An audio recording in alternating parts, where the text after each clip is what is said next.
Hello everyone, welcome back to my channel and who are new on my channel, hello, my name is Komal and yes, नमस्ते guys. जैसे कि आपने title में पढ़ा ही होगा, आज का वीडियो हिंदी में है बिकॉज ऑफ फ्यू रिक्वेस्ट। मुझे काफ़ी रिक्वेस्ट मिली है इसलिए मैं हिंदी में भी बना रही हूँ। एंड दूसरा रीज़न ये है कि आज का जो भी टॉपिक है इस वीडियो का ये बहुत ही इम्पॉर्टेंट है, तो मैं चाहती हूँ कि ये जो इन्फॉर्मेशन है मैक्सिमम लोगों तक पहुँचे और उनको कहीं ना कहीं हेल्पफुल रहे, इसलिए आज का वीडियो मैं हिंदी में बना रही हूँ। जैसे कि आपने टाइटल में देखा होगा, आज का जो टॉपिक है वीडियो का बहुत ही इंटरेस्टिंग है गाइस। अगर आप मेकअप लगाते हो फ्रीक्वेंटली एंड अगर आपने ऑब्जर्व किया होगा तो आपका जो मेकअप है वो लगाने के थोड़ी देर बाद आपका मेकअप डार्क या डल हो जाता है, या फिर आपकी जो स्किन है वो ग्लोई नहीं रहती है, उसका टोन जो है पूरा चेंज हो जाता है। अगर आपके साथ ये हो रहा है तो आप कहीं ना कहीं कुछ गलतियां कर रहे हैं, और जिसके बारे में मैं आज आपको इस वीडियो में समझाने वाली। मेकअप लगाने के थोड़ी देर बाद जो ये कलर चेंज होता है, टोन चेंज होता है, उसको हम ऑक्सीडाइजेशन बोलते हैं। फाउंडेशन का ऑक्सीडाइजेशन इस प्रोसेस को बोला जाता है। एंड आपका जो फाउंडेशन है, generally foundation is meant to be giving you a glow and even out tone, but अगर फाउंडेशन लगाने के बाद जो उसका जो मोटिव है, वो पर्पस है, वो कंप्लीट नहीं होता है तो उसका कोई मतलब नहीं रहता। अगर आपका फाउंडेशन आपको glow and even out tone देने की वजह वो थोड़ी देर के बाद आपको डल बना रहा है, आपकी स्किन को डार्क बना रहा है, तो वो फाउंडेशन का कोई मतलब नहीं रहता है और वो इतना ऑक्सीडाइज करता है तो वो यूजलेस हो जाता है। तो अगर ये क्यों हो रहा है और इसको प्रिवेंट करने के क्या तरीके हैं वो अगर आपको जानना है तो this is for you guys. आज का वीडियो इसी के लिए है, सो प्लीज स्टे ट्यून। सो पहले हम आज बात करेंगे कि ये ऑक्सीडाइजेशन की जो प्रोसेस है वो होती क्यों है। वो इसीलिए होती है गाइज, बेसिकली हमारी जो स्किन है वो नेचुरल ऑयल जो होता है वो प्रोड्यूस करती है और वो सिक्रीट करती है, वो हमारी स्किन ऑयल को रिलीज करती है। और हम जब फाउंडेशन लगाते हैं और उसी दरमियान जब ये ऑयल रिलीज होता है, सिक्रीट होता है हमारी स्किन से, वो फाउंडेशन का जो पीएच बैलेंस है उसके साथ रिएक्ट करता है। इसीलिए फाउंडेशन का कलर या तो डार्क या फिर ऑरेंजिश कलर का हो जाता है। वो हमारे शेड से या तो डार्क हो जाता है या फिर थोड़ा ऑरेंज कलर का शेड देता है, क्योंकि ये केमिकल रिएक्शन है एक तरीके से। इसीलिए ये जो ऑक्सीडाइजेशन है वो होता है हमारी स्किन का जो नेचुरल ऑयल है उसके सिक्रीशन पे। दूसरा जो रीजन है फाउंडेशन के ऑक्सीडाइज होने का, वो है फाउंडेशन के इंग्रेडिएंट्स गाइस। हाँ, उसके जो इंग्रेडिएंट्स है उसे देख के हमें फाउंडेशन लेना चाहिए। उस पे काफी ऑक्सीडाइज होने वाले जो केमिकल्स होते हैं वो उसके इंग्रेडिएंट्स में आई थिंक 2 या 3 टाइप के ऑक्सीडाइज केमिकल रहते हैं आपके फाउंडेशन के अंदर। उसका जो मेन इंग्रेडिएंट्स है वो है टाइटेनियम ऑक्साइड गाइस। ये टाइटेनियम ऑक्साइड जो है ज्यादातर वो लाइट फाउंडेशन, लाइट शेड में रहता है, और ये टाइटेनियम ऑक्साइड जो है वो एज ए SPF भी यूज होता है because it is lighter in its nature. ये फाउंडेशन में होता है और ये ऑक्सीडाइज होता है उसका। जब आप उसको अपनी स्किन पे लगाते हो तो वो केमिकल और आपकी स्किन से जो सीक्रेट हुआ है ऑयल, वो दोनों का रिएक्शन आता है। इसी वजह से वो लाइटर फाउंडेशन होता है, वो एक शेड डार्कर हो जाता है या फिर ऑरेंजिश हो जाता है। उसकी जो ऑक्सीडाइजेशन की प्रोसेस होती है, इसीलिए मैं बोल रही हूँ आपको कि फाउंडेशन लेने से पहले आप उसके इंग्रेडिएंट्स चेक करना ना भूलें। जैसे कि मैंने आपको बोला, उसमें टाइटेनियम ऑक्साइड है और दूसरे 2 या 3 ऑक्सीडाइज केमिकल होते हैं। अगर वो आपका जो इंग्रेडिएंट्स का लिस्ट रहता है उस लिस्ट में अगर वो ऊपर आते हैं तो उसके जो अमाउंट है आपके फाउंडेशन में वो ज्यादा है, तो उसका ऑक्सीडाइजेशन ज्यादा होगा। अगर वो ऑक्सीडाइज वाले केमिकल है वो इंग्रेडिएंट्स लिस्ट में नीचे आते हैं, दैट मीन्स उसकी अमाउंट आपके फाउंडेशन में कम है, तो उसका ऑक्सीडाइजेशन प्रोसेस कम होगा। तो ये बहुत सारी छोटी छोटी बातें हैं आपको ध्यान में रखनी है आपके मेकअप के रिलेटेड, तो आपका मेकअप पूरा फ्लॉलेस भी आएगा और ये जो सब इश्यूज आते हैं वो भी नहीं आएंगे। तो मेक श्योर गाइज आप मेकअप लो उससे पहले ये इंग्रेडिएंट्स चेक कीजिए और उसके बाद खरीदिए। अगर आपने फाउंडेशन का इंग्रेडिएंट्स चेक करके लिया है, आपका फाउंडेशन ठीक है और जैसे कि मैंने आपको प्रिकॉशंस बताए हैं वो आप देख के उसको फाउंडेशन परचेज करते हो, तो आपको अंडरटोन भी चेक करना रहेगा गाइस। जनरली आप अंडरटोन चेक कर सकते हो। 3 टाइप्स के अंडरटोन होते हैं। हमारी स्किन का जो शेड होता है उसकी मैं बात कर रही हूँ। कूल टोन यानी कि pink tone, and warm tone यानी कि येलो टोन की स्किन, एंड न्यूट्रल टोन। अगर आपको पता ना हो कि आपकी अंडरटोन स्किन की अंडरटोन कौन सी है, तो आप अपनी रिस्ट की वेन्स जो होती हैं उससे पता कर सकते हैं। आपकी जो रिस्ट है, कलाई है, उस पे जो वेन्स है, अगर ज्यादातर ब्लू कलर की वेन्स आपकी हैं तो आप पिंक अंडरटोन की हैं, मतलब कि आप कूल टोन के हैं और आप फेयर की कैटेगरीज में आते हैं ज्यादातर। अगर आपकी वेन्स यहाँ पे ग्रीन कलर की है, दैट मीन्स आप वार्म टोन यानी कि येलो टोन की आपकी स्किन है। और अगर आपकी जो रिस्ट है वहां कभी ब्लू होती है ज्यादा, कभी ग्रीन होती है, मिक्सचर में यहाँ पे आपको वेन्स दिखती हैं, तो आप न्यूट्रल टोन के हैं। तो आप उसके हिसाब से अपने शेड को सिलेक्ट कर सकते हैं। फाउंडेशन को फेयर स्किन होती है वो पिंक और कूल अंडरटोन की होती है। येलो अंडरटोन जो होता है वो ज्यादातर मीडियम टू येलोइश जो स्किन रहती है, विटिश स्किन रहती है, उनका आता है। एंड न्यूट्रल जो होता है वो ना ही इतना डार्क में आता है ना ही इतना लाइट मीडियम में आता है। अगर मैंने आपको बताया उस तरीके से आपने फाउंडेशन के इंग्रेडिएंट्स चेक करके फाउंडेशन खरीदा है, आपकी अंडरटोन चेक करके आपने फाउंडेशन खरीदा है और बाकी सब चीजें ध्यान में रखिए, फिर भी ऑक्सीडाइजेशन की प्रोसेस हो रही है, तो मैं आपको बताऊंगी उसकी few tips and tricks. So for that stay tune guys. So जैसे कि हमने बात की, अगर आपने सही फाउंडेशन यूज किया है, परचेज किया है, या फिर सही शेड उसका लिया है, सही अंडरटोन सिलेक्ट किया है, आपने इंग्रेडिएंट्स भी देख के लिए हुए हैं, फिर भी ऑक्सीडाइज हो रहा है, तो उसके लिए आज का जो वीडियो है उसमें मैं आपको जो बताने जा रही हूँ उस तरीके से आप स्टेप फॉलो करोगे तो ये ऑक्सीडाइजेशन का जो इश्यू है काफी हद तक ये आप एलिमिनेट कर सकते हो।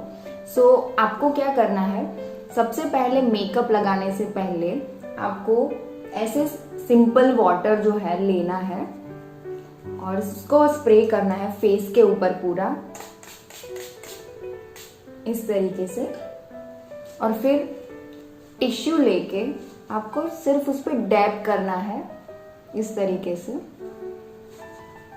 टिश्यू को। इससे क्या होगा कि आपके फेस पे जो एक्सेस ऑयल आया है, जो आपकी स्किन है वो सिक्रीट कर रही है ऑयल को, तो वो जो सिक्रीट हुआ जो ऑयल है वो इसके अंदर ऑब्जर्व हो जाएगा। सो जब भी आप फाउंडेशन लगाओगे वो आपके फाउंडेशन को इतना रिएक्शन नहीं देगा, जैसे कि ऑयल जो है वो उसमें ऑब्जर्व हो चुका है। इसीलिए जैसे कि आप देख सकते हो मेरी ड्राई टू कॉम्बिनेशन स्किन जो है, इसीलिए उतना ऑयल सिक्रीट नहीं हो रहा है, तो मेरे टिश्यू पे इतना ऑयल नहीं आ रहा, तो ऑक्सीडाइजेशन की जो इश्यू है वो इतना मुझे नहीं फेस करना पड़ता। ज्यादातर ऑयली और कॉम्बिनेशन स्किन को ये इश्यू रहता है, तो उन्हीं के लिए जो मैं टिप्स बता रही हूँ उसको फॉलो करेंगे आप तो काफी हद तक आपको हेल्पफुल रहेगा। सो दूसरा नेक्स्ट स्टेप है वो है प्राइमर। कोई भी फाउंडेशन या मेकअप लगाने से पहले प्राइमर लगाना चाहिए। जी हाँ, प्राइमर बहुत ही इम्पॉर्टेंट स्टेप है, क्योंकि ये आपकी जो स्किन है वो स्किन और मेकअप के बीच में एक बैरियर का काम करता है, वो एक लेयर बन जाता है। उसकी वजह से क्या होता है कि आपकी स्किन में जो पोर्स होते हैं, जो छोटे छोटे से छेद होते हैं, वो फील हो जाते हैं, पूरे अंदर से भर जाते हैं प्राइमर से। सो आपकी जो स्किन है वो भी पूरी इवन हो जाती है, तो पूरा जो फाउंडेशन आप लगाओगे वो पूरा इवन टोन और फ्लॉलेस लगेगा। और दूसरी चीज है कि ये प्राइमर जो है आपकी स्किन और मेकअप के बीच में शील्ड बना हुआ है, उसकी एक लेयर बन गई है, तो वो फाउंडेशन आपको अपनी स्किन से जो सीक्रेट हो रहे हैं ऑयल, उससे रिएक्शन देने में वो बीच में से वहाँ से उसको वो चीज़ को, प्रोसीजर को नहीं होने देगा। तो वो एक बैरियर बन जाएगा फाउंडेशन और स्किन के बीच में, सो वो रिएक्ट नहीं कर पाएंगी, तो ऑक्सीडाइजेशन नहीं होगा फाउंडेशन का। सो आप पहले फाउंडेशन लगाने से पहले प्राइमर ज़रूर लगाइए। बट हाँ, एक और स्टेप मैं आपको बताना चाहती हूँ। अगर आपकी ड्राई स्किन है और आपने, जैसे मैंने बताया वैसे टिश्यू से, पानी से पूरा जो फेस है उसके जो ऑयल है उसको, एक्सेस को निकाल दिया है, और आपकी, जैसे कि मेरी स्किन है वैसे ड्राई स्किन है, तो आपकी स्किन आगे थोड़ी ड्राई हो सकती है। इसीलिए आप कर सकते हैं जो मैं अभी बताने जा रही हूँ वो वाला स्टेप। उसके लिए आप एंटीऑक्सीडेंट्स यूज कर सकते हैं, जैसे कि विटामिन ई, ए और सी सीरम। सो उससे आपकी जो स्किन है वो ड्राई नहीं होगी और फाउंडेशन है वो भी ऑक्सीडाइज नहीं होगा। तो ये जो स्टेप है आपको प्राइमर लगाने से पहले करना है। मैं आपको सजेस्ट करूँ विटामिन सी लेंगे तो अच्छा रहेगा, क्योंकि वो वाटर बेस्ड विटामिन है, तो वो आपकी स्किन जल्दी ऑब्जर्व करेगी। सो मैं यहाँ यूज कर रही हूँ tea tree oil, essential oil Nykaa का, जिसमें विटामिन ई रहता है। मैं उसे ही यूज करती हूँ क्योंकि विटामिन ए स्किन के लिए बहुत अच्छा रहता है। वो स्किन को नेचुरल शाइन और ग्लो देता है, और मेरी स्किन ड्राई स्किन है तो मुझे उसकी ज़रूरत ज़्यादा है विटामिन सी से। आप विटामिन सी ले सकते हो।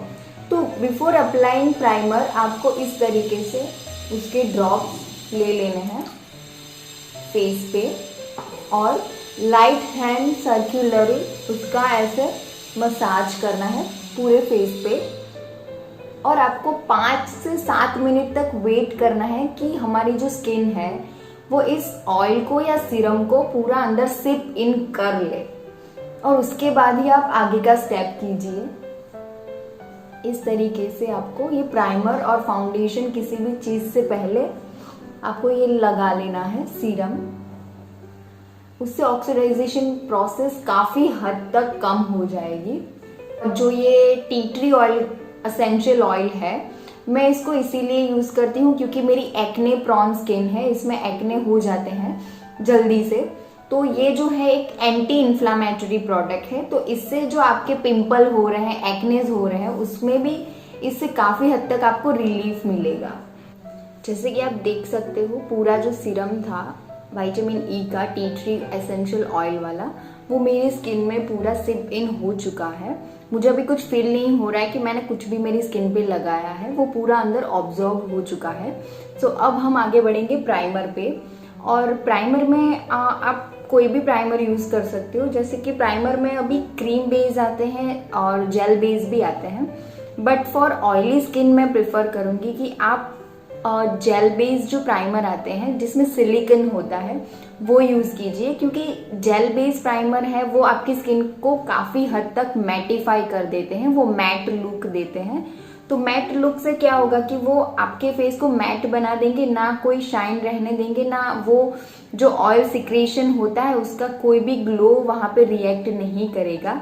इसलिए ऑक्सीडाइजेशन की जो प्रोसेस होगी फाउंडेशन की, वो काफी हद तक वहां से फिनिश हो जाएगी। सो नेक्स्ट हम करेंगे प्राइम अपने फेस को। मैं यहाँ पे नायका का प्राइमर यूज कर रही हूँ, जो आप देख सकते हो ट्रांसपेरेंट है, काफी हद तक वो जेल बेस का है, सिलिकॉन बेस है। वो पोर जो होते हैं हमारे फेस पे, यहाँ ज्यादातर रहते हैं नाक पे और यहाँ पे, वो पोर्स को वो क्लोज कर देता है। और इसको आपको ज्यादा वहां लगाना है जहां आपकी स्किन में से ऑयल ज्यादा सिक्रीट होता हो। जैसे कि हमारे फेस पे ज्यादा ऑयल यहाँ से रिलीज होता है, जिसकी ऑयली स्किन है उसको थोड़ी ही देर में यहाँ पे पूरा स्टिकीनेस आ जाती है, यहाँ टी जोन एरिया रहता है वहां से होता है, तो उस जगह पे ज्यादा आप प्राइमर यूज कीजिए।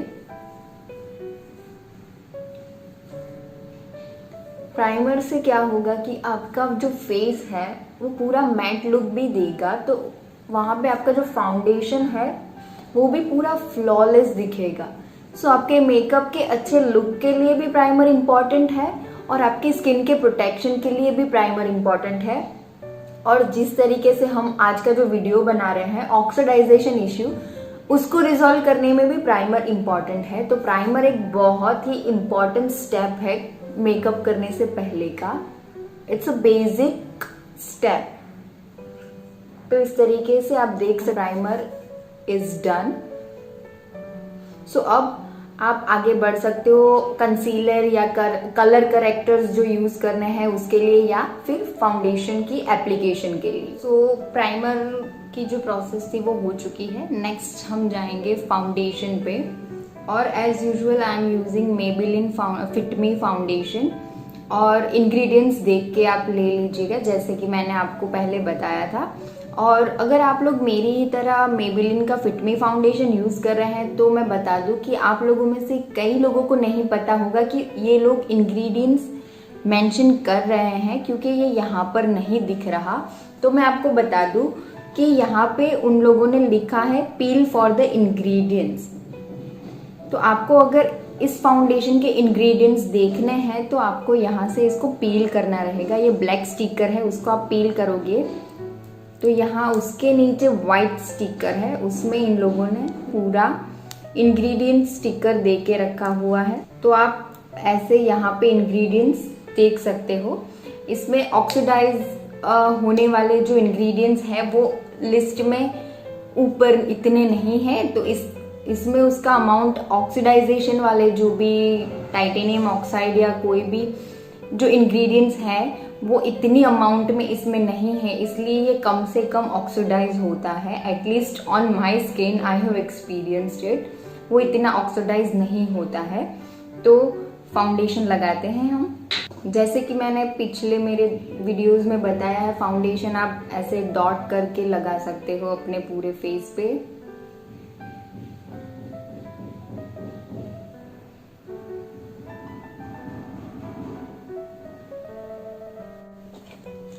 डॉट एप्लीकेशन करने के बाद अब ब्यूटी ब्लेंडर या ब्रश या फिंगर्स, आपको जो भी कंफर्टेबल लगे उससे आप ब्लेंड कर सकते हो। जैसे कि मैंने पहले भी आपको बताया है, हो सके उतना ज़्यादा ब्लेंड करना, तो आपका जो भी फाउंडेशन या मेकअप का जो भी बेस है वो पूरा फ्लॉलेस लगेगा।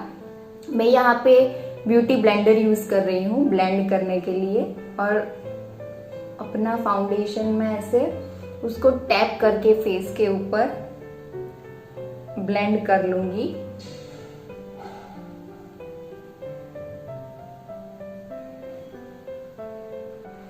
तो इस तरीके से आपको फाउंडेशन को पूरे फेस पे ब्लेंड कर लेना है। आप चाहो तो कंसीलर लगा के आप आपके जो अंडरटोन्स हैं वो सब आप हाइड कर सकते हो, पर मैं इतना यूज़ नहीं करती हूँ कंसीलर और कलर करेक्टर, क्योंकि मेरे डार्क सर्कल्स इतने डार्क नहीं हैं, वो फाउंडेशन से कवर हो जाते हैं। सो आप इस तरीके से उसको ब्लेंड कर लीजिए। नेक्स्ट स्टेप आप कर सकते हो, अगर आपकी ऑयली स्किन है तो आप अगेन टिश्यू को लेके ऐसे ऐसे एकदम लाइट हैंडेडली फाउंडेशन पे टैप कीजिए, तो जो एक्सेस फाउंडेशन होगा वो इसमें आ जाएगा, तो ज़्यादा ऑक्सीडाइजेशन का इश्यू नहीं रहेगा। सो फाउंडेशन के बाद नेक्स्ट स्टेप है कॉम्पैक्ट पाउडर। जो भी फाउंडेशन हमने लगाया है उसको सेट करने के लिए, तो फाउंडेशन को आप इस तरीके से टैप करते हुए, उसको ड्रैग नहीं करना है, टैप करते हुए आप सेट कर सकते हो अपने फाउंडेशन को। तो ये आपके जो फेस पे जो आपने फाउंडेशन लगाया है उसको मैटिफाई कर देगा, मैट लुक देगा। तो ऑक्सीडाइजेशन की जो प्रोसेस है वो नहीं हो सकती, तो काफ़ी हद तक वो यहाँ से सॉल्व हो जाएगी प्रॉब्लम।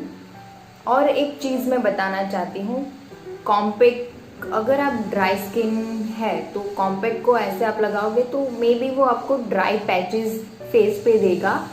सो ड्राई स्किन वाले इसको ऐसे भी लगा सकते हो, जैसे कि हमने फाउंडेशन लगाया ब्यूटी ब्लेंडर को थोड़ा सा डैम्प करके, थोड़ा सा उसको पानी से वो थोड़ा सा गीला डैम्प बना के, उसी तरीके से आप इसका जो एप्लीकेटर हो उसके ऊपर वाटर स्प्रे करके इसको थोड़ा सा गीला करके फिर कॉम्पैक्ट को आप ऐसे ऐसे करके लगाओगे तो पूरा सेट होगा। तो वो ड्राई स्किन में ड्राई पैचेस आपको नहीं देगा। सो इस तरीके से ये छोटी छोटी चीज़ें जो हैं मेकअप में वो बहुत ही अफेक्ट करती हैं आपके मेकअप को लॉन्ग लास्टिंग बनाने के लिए एंड फ्लॉलेस बनाने के लिए।